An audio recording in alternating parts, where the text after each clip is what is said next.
Heiða Hlín Björnsdóttir og Telma Hrund Tryggvadóttir stelpur. Til hamingju deildarmeistaratitilinn sem er í Höfn. En þetta ekki búið. Nú það úrslitakeppnin. Langar eitthvað upp í úrvalsdeild? Já, okkur langar mjög mikið upp í úrvalsdeild og það búið að vera markmið og það er bara flott að vera komin á þennan stað og ekki skemmti fyrir að við erum deildarmeistarar í kjölfarið. Blikar, þetta nú verðir andstæðingar. Þeir eru búin að spila 4 sinnum við þær í vetur, vinna 2 leiki og tapa 2, þannig að megum ekki búast í hörkurimmu.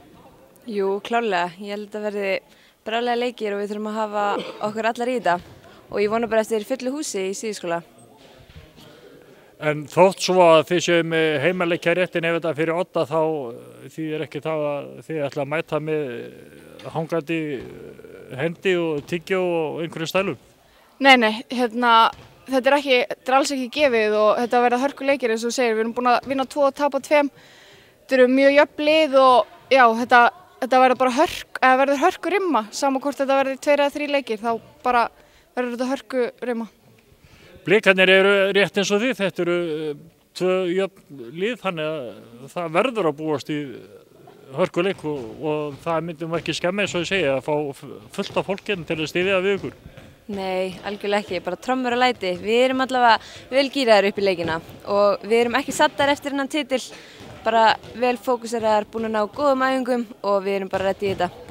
Heiða var að skamma mig fyrir að vera að taka viðtali eftir æfingu. Þið eru alveg löður sveittar og þannig á það líka að vera þegar menn eru búinir að æfingum og búinir í leik. Já, algjörlega, og þegar við erum leik og laugardegi, við gáum allt í þetta í æfingunni og já, vel sveittar.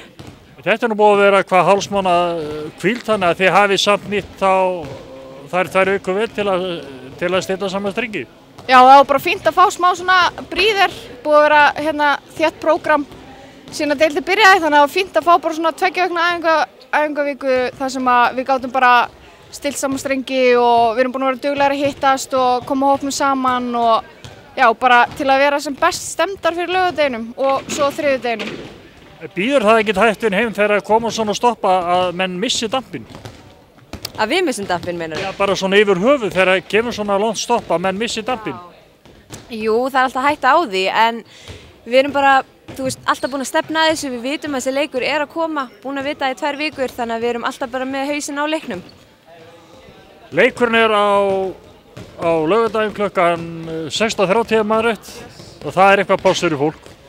Já, það er bara að gera fylla síðuskóla og það koma trommusveitin kemur og mikilvægt að fá stuðning heima því að svo er útileikur, þannig að bara allir að mæta í síðuskóla. Svo kannski ég bara upplýsi ykkur að þennan sama dag þá verður gamall þjálfari Þórs 70, maður sem að stýriði liðinu síðast til Íslandsmeistari 1976 og bikarmeistari 1975. Er ekki vel við hæfi að þið bara vinni fyrir Tóna Sölva, þennan heiðusmann? Ég held að þetta sé bara, þetta er ekki tilviljun segi, þetta er greinilega bara ætlað að vera. Við ætlum að vinna fyrir hann. Þetta skrifa í sögubækurnar? Já, algjörlega. Stelpur, ég segi bara gangi ykkur vel. Já, takk fyrir.